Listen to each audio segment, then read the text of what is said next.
Welcome to the Spin Access Podcast. I'm Erik Barzeski. I'm Jayson Nickol. I'm Tyson Deskins.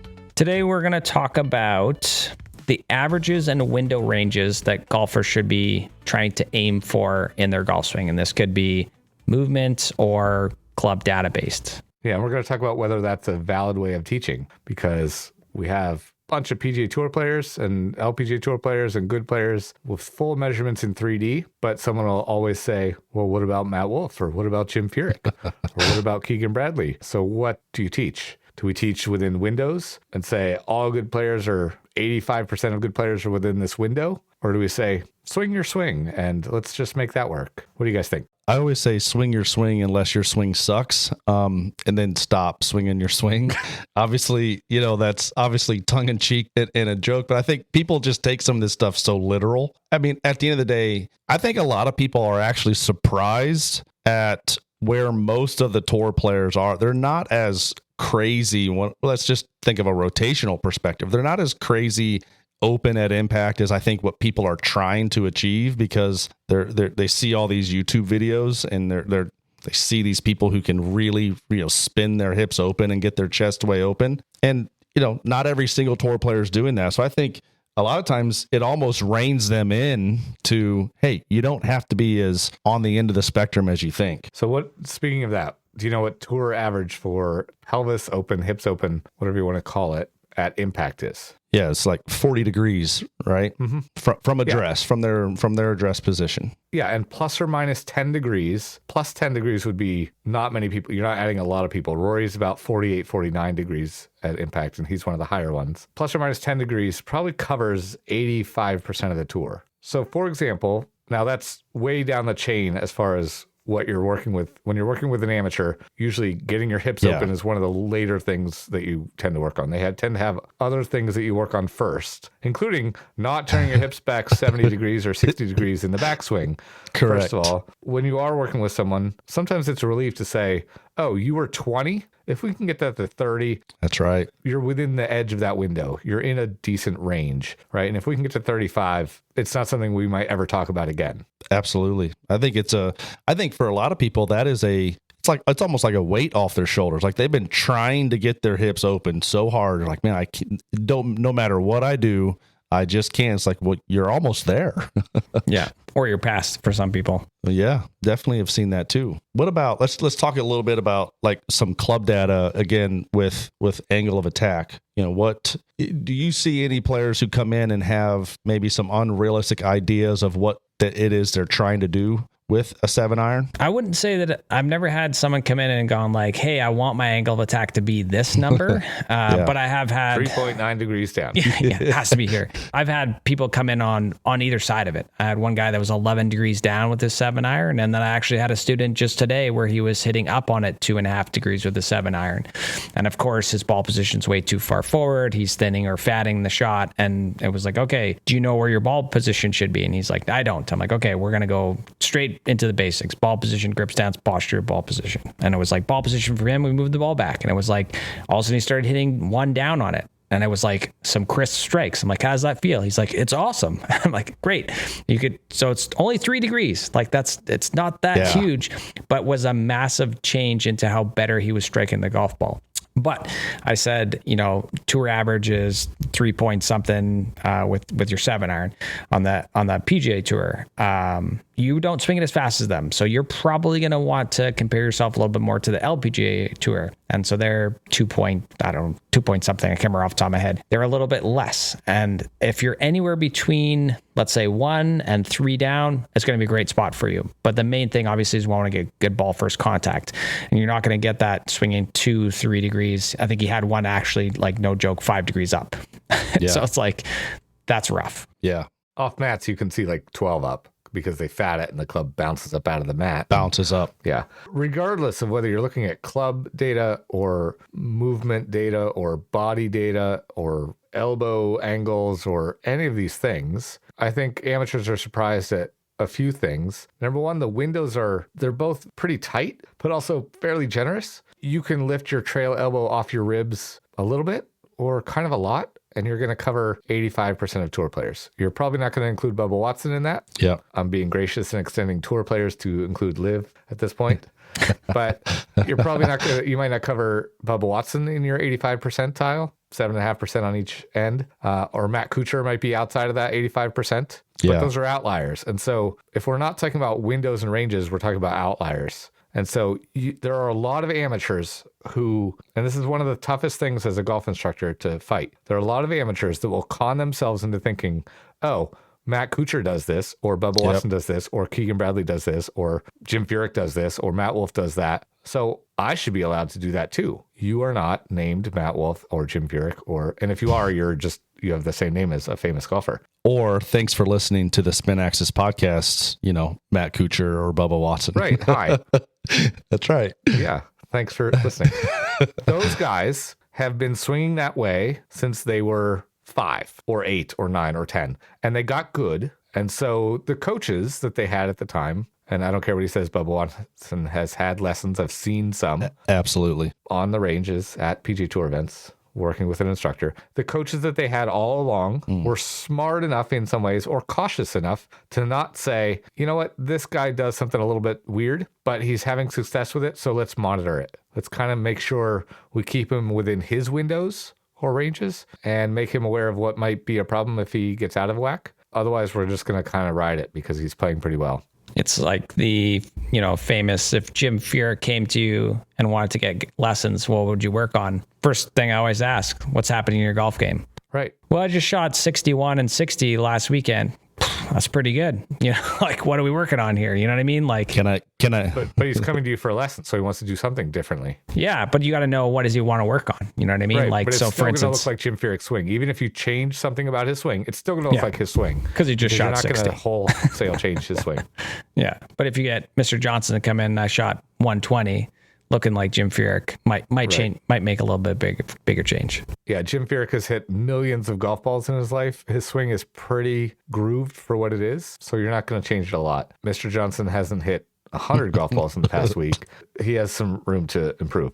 Making the move simpler, moving someone's golf swing into more of the windows or ranges. We've said this before on the podcast. Tour players have simpler, easier swings than most amateurs. Yeah.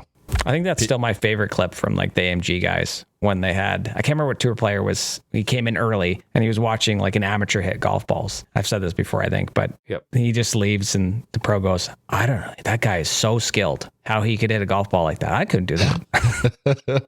It's like, let's make it easier. If it's easier in time, once that move is, let's say, more ingrained, right? Less stress of actually trying to make it, you're going to play better golf because you're in more of those windows. Yeah, and I think the great thing about the world we live in today with all the technology that we have, that you can really measure all this stuff from great players. There's always going to be outliers. We say that and we say that a lot, but there's always going to be outliers. But when you start measuring stuff, the best players are doing way more similar stuff than they are doing different. And to Eric's point, also simpler stuff. It's a much simpler move.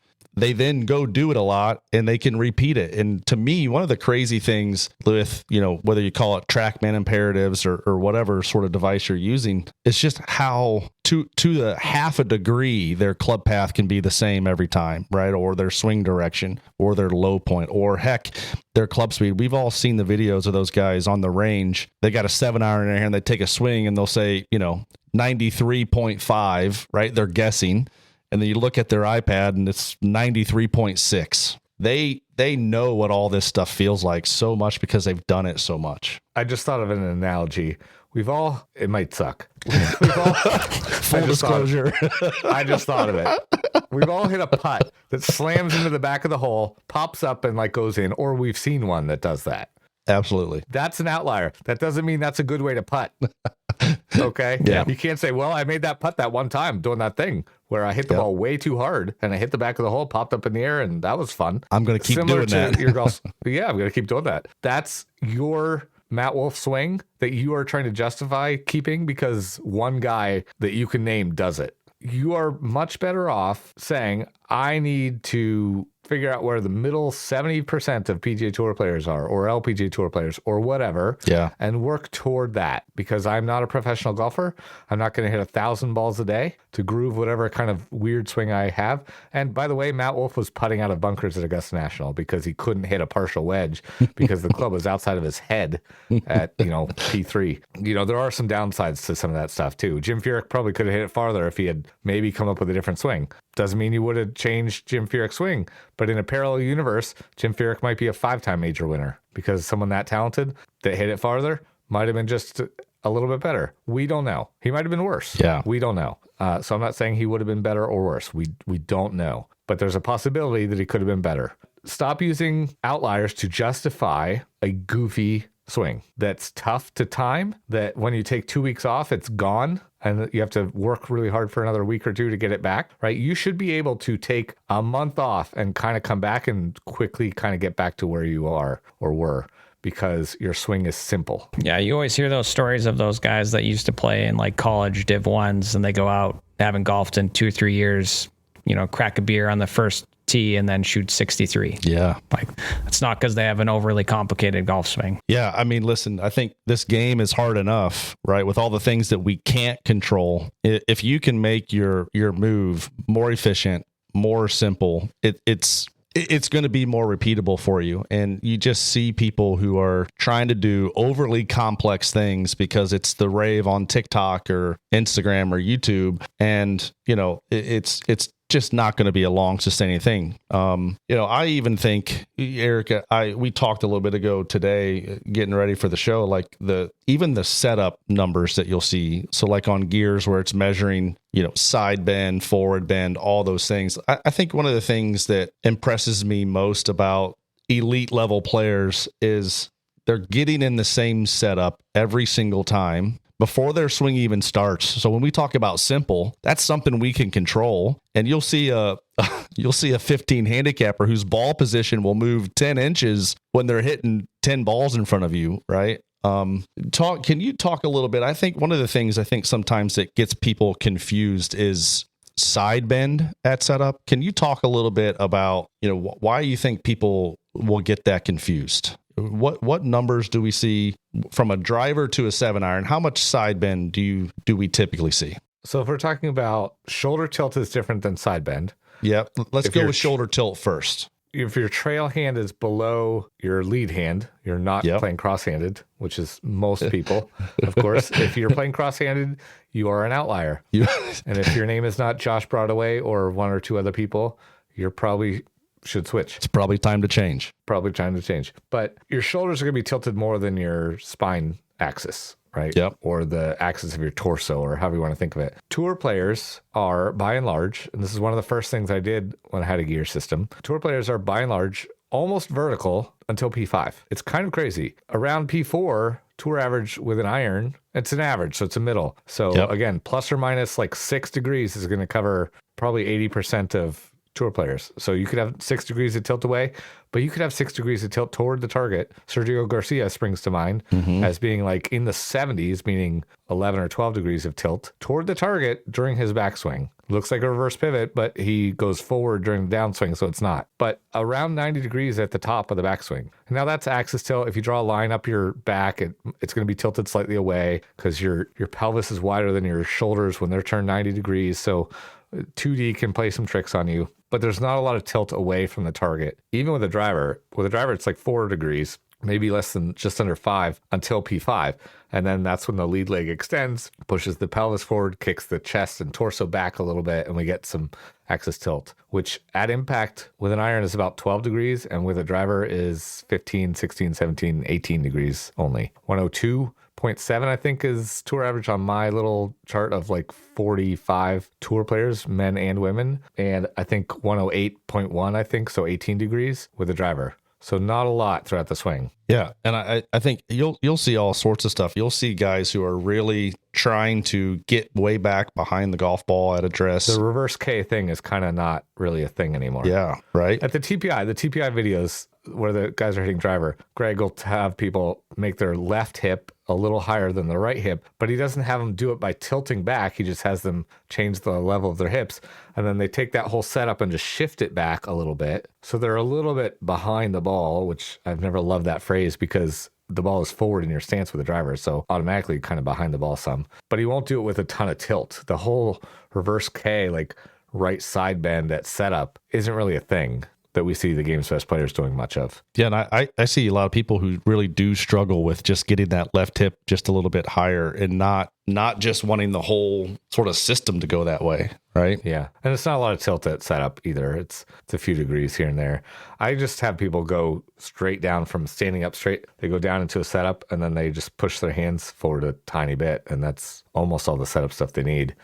You don't see a lot of people with a lot of tilt on tour at setup. Yeah, that's why I like the camera, like the reverse face on, because you can see how people's pelvises are from the backside, like really set up. People like tilted both the, and the worst is when the right hip's higher than the left at your setup position. And you start like leaning and going towards the target in your backswing, which is bad. It's important to do matchups, right? We have tour averages, and some people take their hands out a little bit more. Some people roll the forearms a little bit earlier. Some people do some different things. You have a different grip attachment, strength, and so on. There's a bunch of stuff, but a lot of people are covered by 70 to 80% of tour averages, and the windows are fairly tight. They're not big windows. You don't see many Ray Floyd types anymore that roll it under super early and then lift it up to the top. You don't see a lot of that stuff. You can make spectrums and things and look at like, here's the most inside guy and here's the most outside guy. But I encourage you to tighten that up to like, here's the 80th percentile guy and here's the 20th percentile guy, and kind of stay between those. Yeah, I like that. I wonder if, has anybody done like one of those, like where they ghosts all the swings on each other? And here's like the most inside takeaway, here's the most outside takeaway. It'd be actually really cool. That'd be a good one. Almost like a heat map of that'd be a good one. Yeah. Let me ask you this. Like, why do you think that is though? Do you think it's the golf ball has changed so much is the reason why we don't see, those big spectrums of way inside or way outside? Do you feel like it's the equipment? I think it's the camera. Okay. I think it's the fact that we can record ourselves now. And Ray Floyd probably wasn't recording himself when he was 15 years old. Just got good at what he did, right? Mm-hmm. He's one of one, and he got good at what he did. Great at what he did. Competition is tougher now. I think competition is a lot tougher now. So it's tougher. You have to do stuff exceptionally better if you're an outlier, even better now. Even since when Jim Furyk was still playing on the regular PGA Tour and winning U.S. Opens. I mean, he won a U.S. Open in, 2003? Sounds right. A couple years ago. It was a while ago, right? It was a while ago, wasn't he? Didn't win it recently. He's been on the Champions Tour for a while. Competition has gotten better since then. I listened to a podcast the other day that they said the competition now is stronger than when Tiger Woods played for the most part. And I agree, probably is. Probably not like remarkably so, because we're reaching a point of limited returns. But then it's funny how the same people will say that, oh no, but Jack Nicklaus's 18 majors are still more impressive than Tiger's. Like, they're not. Tiger plays much deeper, stiffer competition. But I think the video camera is why we don't see crazy outlier things. I think the stiffer competition is why we don't see crazy outlier stuff. I think we've just gotten better at teaching stuff too. We're more likely to, if a 5-year-old comes to us with a crazy thing, we probably adjust it a little bit more to the middle now. And quicker, right? We get them on the right path, maybe a little bit quicker, so it's easier for them to do it long term. Yeah, and plus that guy, we don't know if that 5-year-old is going to play twice a week or 17 times a week. Yeah. And hit 1 million balls. We don't know. So it's easier in the middle. That doesn't mean you need to perfectly down the middle of the road swing, but I think staying within the middle 70th or 80th percentiles, right in there, the middle big range. Yeah, because then basically all we're trying to do is get the club head on the back of the ball. And if the club face and the shaft is in a good spot earlier for you and your body type, it's going to be easier. It's a solved problem, and doing anything further toward the outliers is making it tougher on yourself. Yep, absolutely. Fair to say? Very fair to say. Yep. So don't be an outlier. Go subscribe to the Spin Axis podcast so you don't miss an episode, and absolutely share this with every golfer you know. And remember, you can find all our past episodes online at thespinaxis.com, and you can find us on all socials at The Spin Axis. See you in the middle.